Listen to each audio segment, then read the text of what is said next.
राजळ साळवी हे ठाकरे गटाला रामराम करणार अशी चर्चा आहे। 12 तारखेला ते भाजपमध्ये पक्षप्रवेश करणार अशी सूत्रांची माहिती आहे। साम टीव्हीला सूत्रांनी माहिती दिली आहे। पक्षांतर्गत नाराजीचा फटका आता ठाकरे गटाला बसणार आहे। राजन साळवी आता पक्ष सोडण्याच्या तयारीत आहेत, ते भाजपमध्ये जाणार अशी चर्चा आहे। राजन साळवींची गेल्या काही महिन्यांपूर्वी एसीबीकडनं चौकशी देखील झाली होती कोकणामध्ये, त्यामुळे ठाकरे गटाला मोठा धक्का बसण्याची शक्यता आहे। राजन साळवी हे जुने नेते आहेत। 12 तारखेला ते भाजपमध्ये पक्षप्रवेश करणार अशी सूत्रांची माहिती आहे। कोकणातील ही महत्त्वाची राजकीय घडामोड आहे। उद्धव ठाकरेंना हा मोठा धक्का असू शकतो जर राजन साळवींनी भाजपमध्ये पक्षप्रवेश केला तर। उद्धव ठाकरेंचे खंदे समर्थक अशी त्यांची ओळख होती, मात्र तेच आता पक्ष सोडण्याच्या तयारीत आहेत अशी बातमी समोर आलेली आहे। पक्षांतर्गत नाराजीचा फटका बसणार आहे, त्यामुळे आता आधीच उद्धव ठाकरेंची किंवा शिवसेनेची ठाकरे गटाची ताकद कोकणामध्ये कमी आहे। त्यात राजन साळवींसारखा जुना नेता जर पक्ष सोडून गेला तर त्याचा निश्चितच फटका हा उद्धव ठाकरेंना बसणार आहे। कोकणातील एक महत्त्वाची राजकीय घडामोड बघतोय आताच्या या क्षणाची। राजन साळवी 12 तारखेला भाजपमध्ये पक्षप्रवेश करणार अशी सूत्रांची माहिती आहे। उद्धव ठाकरेंसाठी हा मोठा धक्का असू शकतो। गेल्या काही महिन्यांपूर्वी राजन साळवींची एसीबीकडनं चौकशी देखील झाली होती, लाचलुचपत प्रतिबंधक विभागाकडून। त्यांच्या मुलाची देखील चौकशी झाली होती, त्यांची देखील चौकशी झाली होती। आणि आता बातमी समोर येते ती म्हणजे राजन साळवी शिवसेना ठाकरे गट सोडण्याच्या तयारीत आहेत, भाजपमध्ये ते पक्षप्रवेश करणार अशी चर्चा आहे। आपण अधिक माहिती घेऊ, आमचे प्रतिनिधी अमोल खरे आपल्यासोबत आहेत। अमोल, मुख्य म्हणजे पक्ष सोडण्याचं प्रमुख कारण काय साळवींचं, आणि 12 तारखेला त्यांचा भाजपमध्ये पक्षप्रवेश होईल का?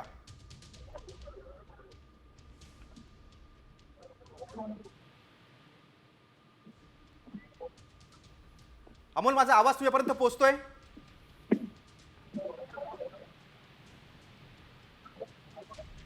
राजन साळवी 12 तारखेला भाजपमध्ये पक्षप्रवेश करणार का, आणि त्यामागची कारणं काय आहेत?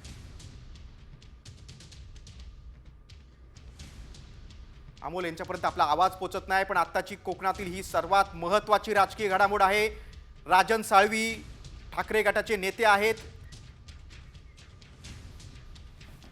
आपण थेट जोडले गेलेत, भाजपचे आमदार प्रवीण दरेकर आपल्यासोबत जोडले गेलेले आहेत। दरेकर सर, आपण बघतोय की बातमी समोर आलेली की राजन साळवी जे ठाकरे गटाचे नेते आहेत, उद्धव ठाकरेंचे निकटवर्ती, भाजपमध्ये येणार आहेत 12 तारखेला।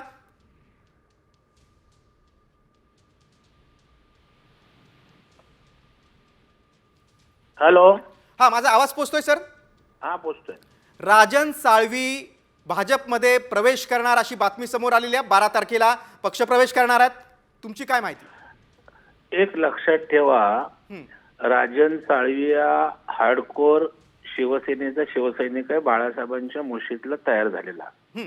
परंतु तुम्ही अलीकडच्या काळात बघाल तर बाळासाहेबांचा विचार तर गुंडाळून उद्धवजी ठाकरे साहेबांनी ठेवलाच, परंतु निवडणुकीमध्ये उमेदवारांना जी ताकद द्यावी लागते, मनोबल वाढवावं लागतं, त्यांना एक दिलासा द्यावा लागतो पराभव झाल्यानंतर, तर मला वाटतं हे अलीकडच्या काळात शिवसेनेत दिसत नाही।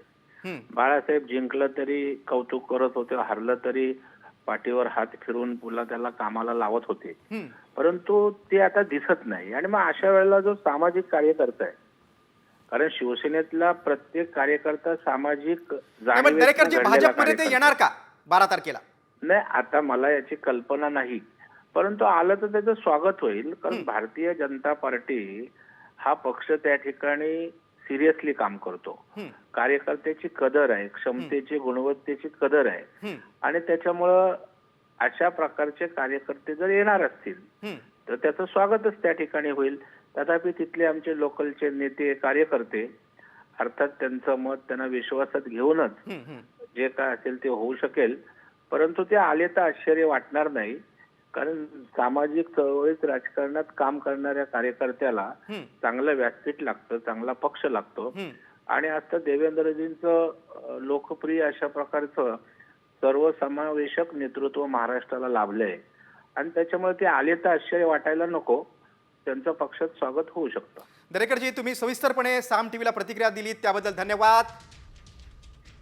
रत्नागिरी जिल्ह्यातील शिवसेना ठाकरे गटाचे माजी आमदार राजन साळवी पक्ष सोडण्याच्या स्थितीत आहेत आणि भाजपमध्ये ते पक्षप्रवेश करतील अशी सूत्रांची माहिती आहे. कोकणातली एक महत्त्वाची राजकीय घडामोड पाहिल्यानंतर वळूया इतर बातम्यांकडे. अजित पवार आणि शरद पवार पुन्हा एकत्र येणार का याची चर्चा आता सुरू झालेली आहे. कारण अजित पवारांच्या आई आशाताई पवार यांनी तसं साकडंच आता परमेश्वराला घातलंय. विठुरायाच्या दर्शनासाठी अजित पवारांच्या आई पंढरपुरात आल्या होत्या, तेव्हा अजित पवार आणि शरद पवार एकत्र यावेत असं साकडं त्यांनी विठुरायाला घातलेलं आहे. नेमकं काय म्हणाल्यात अजित पवारांच्या आई पाहूयात. मागितले आशीर्वाद दादाला सर्वांना चांगलं वर्ष सुखी जाऊ दे, आपले सगळे वाद संपू दे देवाला सांगितलं. पांडुरंगाला दाराच्या मागची सगळी जाऊ दे. शरद पवार आणि अजित दादा एकत्र यावे. हो हो पांडुरंगाला ऐकणार. हो ऐकणार. आणि यावरच आता झिरवाळ यांची काय प्रतिक्रिया आपण पाहूया. शरद पवार आणि अजित पवार दोघे एकत्र आले तर आमच्यासारख्याची अडचण होणार नाही, शरद पवार आमचे पांडुरंग आहेत, अशी प्रतिक्रिया मंत्री नरहरी झिरवाळ यांनी दिली. तर एकत्र येण्याबाबत शरद पवार आणि अजित पवार निर्णय घेतील, त्यांच्या निर्णयात मी बोलणं योग्य नसल्याचं मंत्री चंद्रशेखर बावनकुळे यांनी म्हटलेलं आहे.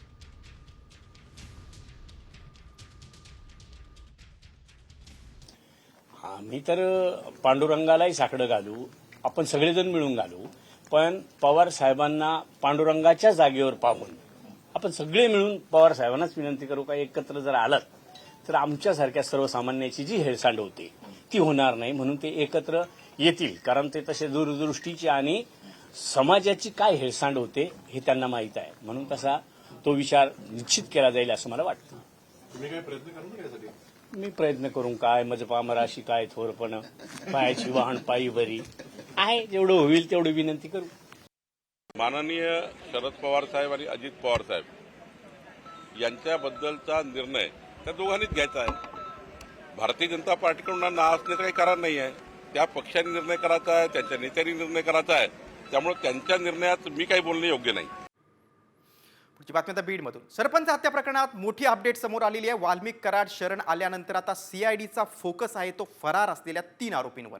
सरपंच हत्या प्रकरणातल्या 3 फरार आरोपींच्या मुसक्या आता सीआयडी आवळणार आहे. त्यामुळे सुदर्शन घुले, कृष्णा आंधळे आणि सुधीर सांगळे अशी आरोपींची नावं आहेत. सुदर्शन घुले हा महाराष्ट्रातच असण्याची शक्यता आहे, तर कृष्णा आंधळे आणि सुधीर सांगळे हे 2 आरोपी राज्याबाहेर असल्याचा संशय आहे.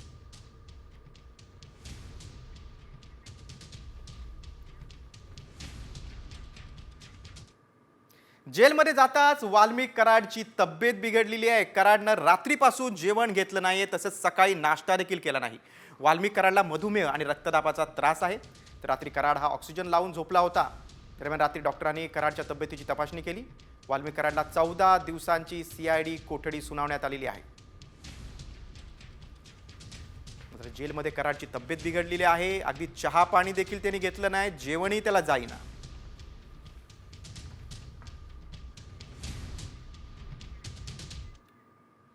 सरपंच हत्या प्रकरणी आता फरार असलेला आरोपी सुदर्शन घुलेच्या मुसक्या आवळण्याची तयारी सीआयडीनं केलेली आहे. कारण सुदर्शन घुलेच्या घरच्यांची आणि नातेवाईकांची कसून चौकशी करण्यात आल्याची माहिती आहे. एवढंच नाही तर फरार असलेल्या 3 आरोपींच्या नातेवाईकांची चौकशी झाल्याची सूत्रांची माहिती आहे. सुदर्शन घुले, कृष्णा आंधळे, सुधीर सांगळे हे 3 आरोपी नातेवाईकांच्या संपर्कात आहेत का याचा तपास सीआयडीचं पथक करत आहे.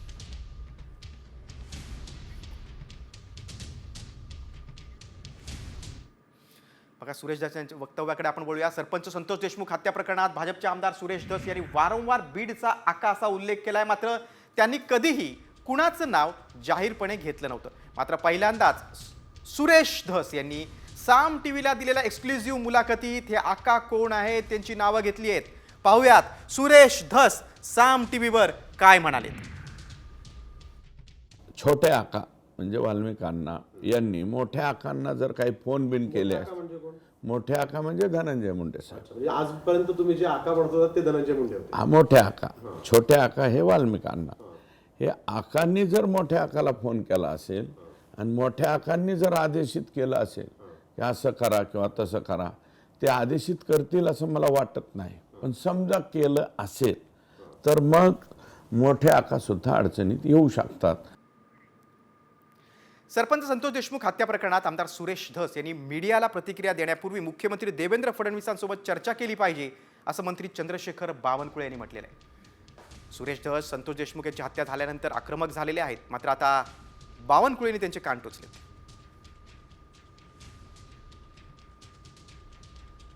सरकार काय काय त्या ठिकाणी योजना म्हणजे एखाद्या तपासाबद्दल करताय हे माननीय आमदारांनी जाणून घेतलं पाहिजे. तपासात काही जर अजून ऍडिशन करायचे असतील, जोडायचं असेल तर माननीय मुख्यमंत्री किंवा मंत्री मोदी अशी बोललं पाहिजे.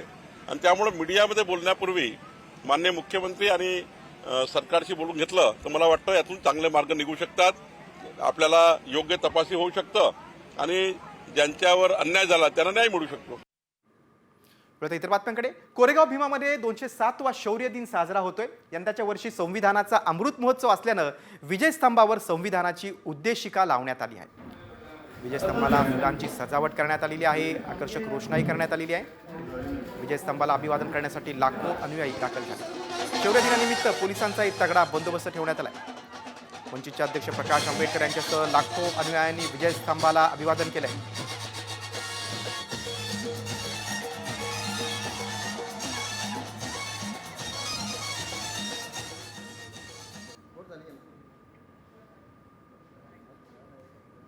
अत्यंत चांगल्या रीतीने सर्व आयोजन शासनाकडून, प्रशासनाकडून, पोलीस दलांकडून करण्यात आलेली आहे.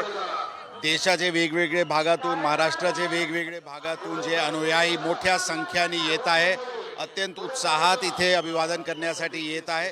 त्यांचे सर्व सोयीसुविधासाठी आम्ही सगळे सुसज्ज आहे आणि मला पूर्ण विश्वास आहे सगळेली अत्यंत आनंदात इथे सगळे अनुयायी इथे दर्शन त्यांची घेतील. कोरेगाव भीमा येथे एक मोठं स्मारक व्हावं, मुख्यमंत्री देवेंद्र फडणवीस यांची भेट घेणार आहेत अशी माहिती आठवलेंनी यावेळी दिलेली आहे. बघा, केंद्रीय मंत्री रामदास आठवलेंनी ही मागणी केलेली आहे की अभिवादनासाठी लाखो अनुयायी दाखल होत असतात, कोरेगाव भीमामध्ये एक मोठं स्मारक व्हावं अशी मागणी त्यांनी केली. भीमा कोरेगावच्या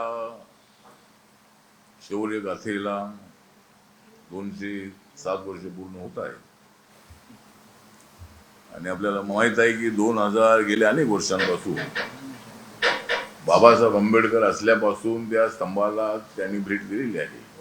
तर त्या ठिकाणी एक भव्य दिव्य स्मारक उभं राहावं यासाठी एक जिल्हाधिकारी आणि समाज कल्याण सामाजिक न्याय खातं जे आहे त्यांनी त्याचा एक आराखडा तयार केलेला होता, पण त्या आराखड्याची अंमलबजावणी अद्याप करण्यात आलेली नाही. तर आंबेडकरी चळवळीचं तीर्थक्षेत्र आहे, त्यामुळं त्या ठिकाणी राज्य सरकारच्या वतीनं 150 कोटी रुपये खर्च करून त्या ठिकाणी एक चांगलं स्मारक उभं करावं अशी आमची मागणी आहे. मी माननीय मुख्यमंत्री देवेंद्र फडणवीस यांना भेटणार आहे. अर्थमंत्री अजितदादा पवार हे आमचे डेप्युटी सीएम आहेत, एकनाथ शिंदेची डेप्युटी सीएम आहेत, त्यांना भेटू. हे स्मारक जे आहे ते चांगलं व्हावं अशा पद्धतीची आमची आरपीआयच्या वतीनं मागणी आहे. पुढची बातमी आता रायगड जिल्ह्यातून. मुंबई गोवा महामार्गावर रायगड जिल्ह्यातील माणगावमध्ये वाहतूक कोंडी बघायला मिळते, कारण कोकणातून मुंबईकडे जाणाऱ्या मार्गावर ट्रॅफिक जाम झालेली आहे. माणगाव बाजारपेठ ते मुगवली फाट्यादरम्यान सुमारे 4 किलोमीटरपर्यंत वाहनांच्या रांगा लागल्या. 35च्या जल्लोषानंतर आता परतीच्या प्रवासात पर्यटकांना वाहन कोंडीचा सामना करावा लागतोय. मात्र दरवेळेला माणगावच्या आसपास नेहमीच वाहतूक कोंडी होत असते. तिथल्या रस्ता दुरुस्तीची देखील मागणी आता वाहनधारकांनी केलेली आहे. मुंबई गोवा हायवेवर वाहतूक कोंडी आहे. रायगड जिल्ह्यातील माणगावच्या आसपास नित्याचीच वाहतूक कोंडी झालेली आहे, त्यामुळे वाहनधारकांनी आपली कैफियत मांडली.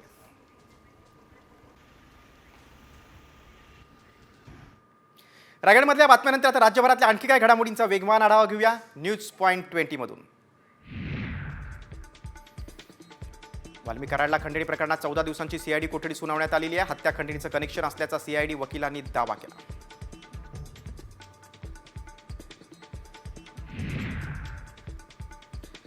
सरपंच संतोष देशमुख हत्या प्रकरणी गावकऱ्यांचं पाझर तलावात जलसमाधी आंदोलन सुरू होतं. हे आंदोलन आता मागे घेण्यात आलेलं आहे. सरपंच हत्या प्रकरणातील फरार 3 आरोपींना तत्काळ अटक करा ही प्रमुख मागणी गावकऱ्यांची होती.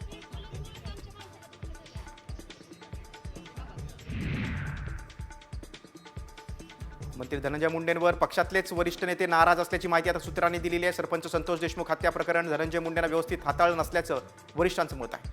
शिवाय या प्रकरणामुळे पक्षाची बदनामी होत असल्याची भावना नेत्यांनी व्यक्त केली.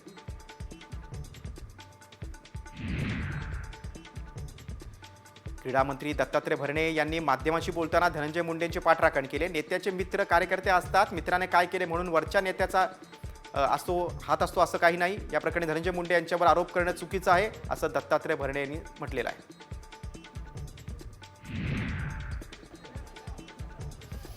धनंजय मुंडेंनी राजीनामा देण्याची आवश्यकता नसल्याचं मंत्री हसन मुश्रीफ यांनी म्हटलेलं आहे. जोपर्यंत कोणी दोषी आढळत नाही तोपर्यंत कोणी राजीनामा देण्याची आवश्यकता नसल्याचं देखील मुश्रीफ यांनी म्हटलं आहे.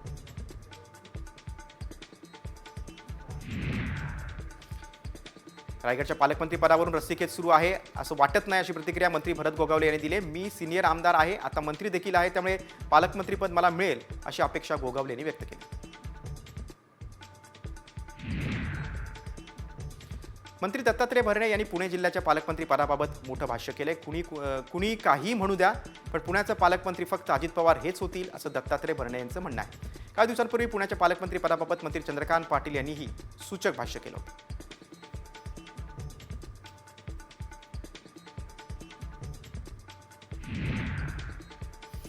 स्थानिक स्वराज्य संस्थांच्या निवडणुकांकडे संपूर्ण राज्याचं लक्ष आहे. सुप्रीम कोर्टामध्ये 22 जानेवारीला निवडणुकीबाबत सुनावणी होणार आहे. न्यायालयाच्या निकालावर महापालिका निवडणुकाचं भवितव्य ठरणार आहे.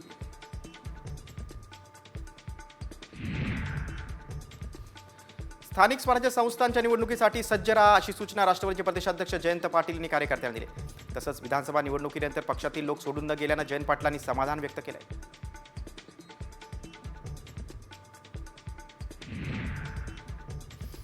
यवतमाळ जिल्ह्यात दुष्काळी उपाययोजना लागू होणार आहेत. अंतिम पैसेवारी जिल्ह्यातील शेतीची विदारक स्थिती पुढे आलेली आहे, त्यामुळे दुष्काळावर शिक्कामोर्तब झालं आहे. म्हणूनच आता यवतमाळ जिल्ह्यात दुष्काळी उपाययोजना लागू होणार आहेत.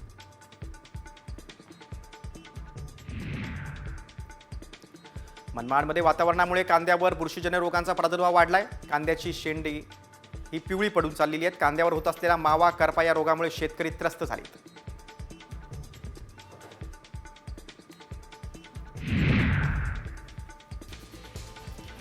देशातील हरभरा पेरणीचा वेग कमी आहे. लागवडीची आघाडी गेल्या वर्षीपेक्षा 1% देखील आता कमी आहे. आतापर्यंत देशात जवळपास 94 लाख हेक्टरवर पेरणी झाली. यंदा हरभरा उत्पादनात मोठ्या वाढीची शक्यता धुसर असल्याची चर्चा बाजारात आहे.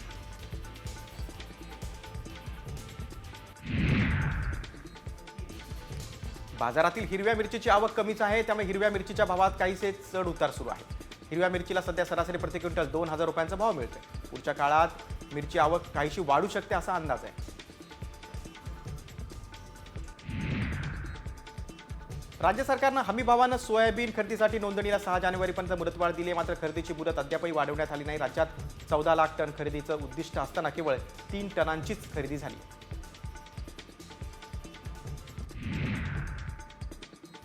कापूस सोयाबीन नंतर आता तुरीच्या दरात घसरण झाली आहे. काही दिवसांपर्यंत बाजारात तुरीच्या दरात तेजी होती. शेतकऱ्यांची तूर घरात येण्यास सुरुवात होताच दरात मोठी घसरण झाली. खासगी बाजारात नवीन तुरीचे दर 7,000 ते 7,300 इतका आहे.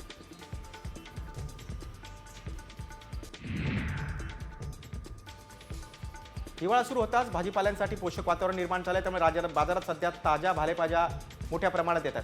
उत्पादन चांगलं असल्यानं आवक वाढली, त्यामुळे पालेभाज्यांच्या भावात मात्र घसरण झाली.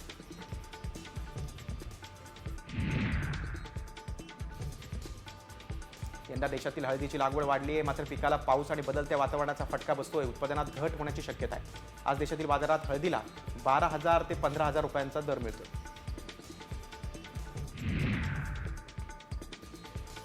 सोलापूर धुळे मार्गावर कारचा भीषण अपघात झालाय. अपघातात एकाच कुटुंबातील 4 जणांचा मृत्यू झालाय. 2 जण गंभीर जखमी झाले. जखमींना उपचारासाठी संभाजीनगर येथे दाखल करण्यात आले.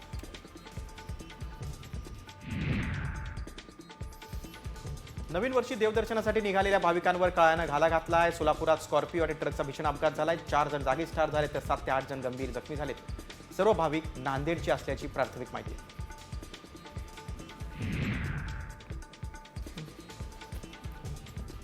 सोलापूर धुळे महामार्गावर 2 वाहनांचा भीषण अपघात झाला. अपघातात एकाचा मृत्यू तर 4 जण गंभीर जखमी झालेले आहेत. हे सर्वजण भूम तालुक्यातील वारेवण गावातील रहिवासी असल्याची माहिती समोर आली.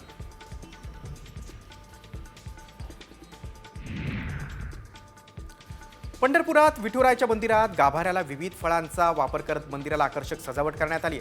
विठुरायाचं सावळं रूप त्यामुळे अधिकच खुलून दिसतंय.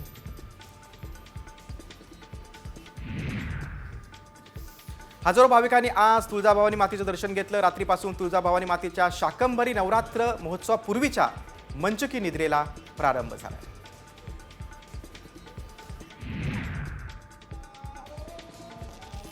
नाशिकमध्ये धार्मिक पद्धतीनं नवीन वर्षाचं स्वागत करण्यात आलंय. पुरातन रामकुंडावर सहस्रदीप प्रज्वलन सोहळा मोठ्या जल्लोषात साजरा झाला.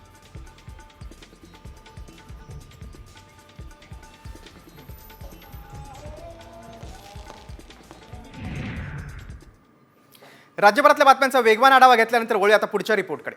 2025 हे नवीन वर्ष मोठ्या आशा, उमेद आणि नवीन स्वप्नांना कवेत घेऊन आलेले आहे. 2025च्या पोटात काय दडलंय याची जगात सर्वांनाच उत्सुकता असताना बाबा वेंगांच्या भविष्यवाणीनं अनेकांची झोप उडाली आहे. पाहूया एक रिपोर्ट 2025 बाबत काय भाकीत केलंय. 2025 मध्ये विनाशकारी युद्ध,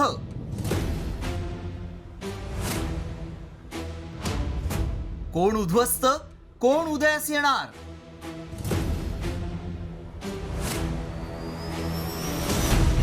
बाबा वेंगाची भविष्यवाणी खरी ठरणार? नवीन वर्ष सर्वांसाठी चांगलं जावं यासाठी प्रत्येक जण त्यांच्या परीनं प्रयत्न करणार आहे. नवीन वर्षाच्या पोटात काय दडलंय याची सर्वांनाच उत्सुकता आहे. मात्र 2025 वर्षाबाबत काही भीतीदायक भविष्यवाण्या करण्यात आल्या आहेत. बाबा वेंगा आणि फ्रेंचचे नॉस्ट्रडॅम्स त्यांच्या अचूक भविष्यवाणीसाठी ओळखले जातात. त्यांनी माणसांशी एलियन संपर्क, व्लादिमीर पुतीन यांच्यावर हत्येचा प्रयत्न, दहशतवादी हल्ले यांच्यासह अनेक भविष्यवाणी केल्या आहेत. बाबा वेंगा यांनी दावा केलाय की जगाचा अंत 2025 मध्ये सुरू होईल. या विनाशाची सुरुवात युरोपपासून होईल असं वक्तव्य त्यांनी केलं होतं. बाबा वेंगा दृष्टीहीन होते. ते बल्गेरियाचे रहिवासी होते. 1996 मध्ये त्यांचं निधन झालं. 9/11 हल्ला, राजकुमारी डायनाचा मृत्यू,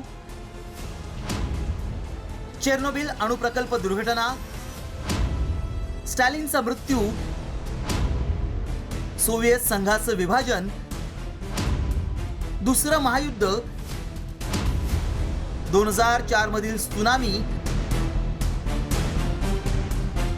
यासारख्या महत्त्वाच्या जागतिक घटनांचं भाकीत बाबा वेंगा यांनी केलं होतं. बाबा वेंगाच्या म्हणण्यानुसार एक विनाशकारी युद्ध युरोपला उद्ध्वस्त करणार आहे. या युद्धामुळे खंड नष्ट होणार आहे. 2025 हे वर्ष ब्रिटनसाठी अशुभ असल्याचं भाकीत आहे. रशिया केवळ टिकणार नाही तर जगावर वर्चस्व गाजवेल. युक्रेन विरुद्ध सुरू असलेल्या युद्धाच्या पार्श्वभूमीवर हा अंदाज अधिकच खरा ठरणार की काय असा प्रश्न आता निर्माण होतोय. याशिवाय त्यांनी अनेक नैसर्गिक आपत्तींची भाकीतं देखील केली आहेत. यामध्ये अमेरिकेच्या पश्चिम किनाऱ्यावरील भूकंप आणि ज्वालामुखीचा उद्रेक यांचा समावेश आहे. मोठ्या साथीच्या रोगांबद्दलही इशारा दिलाय. भविष्यवाणी काहीही असली तरी आपण सकारात्मक राहणं गरजेचं आहे. मोठी आशा ठेवून आनंदानं आपण 2025चं स्वागत केलं पाहिजे आणि काही संकल्पही करायला हवेत एवढं मात्र खरं. ब्युरो रिपोर्ट, साम टीव्ही न्यूज.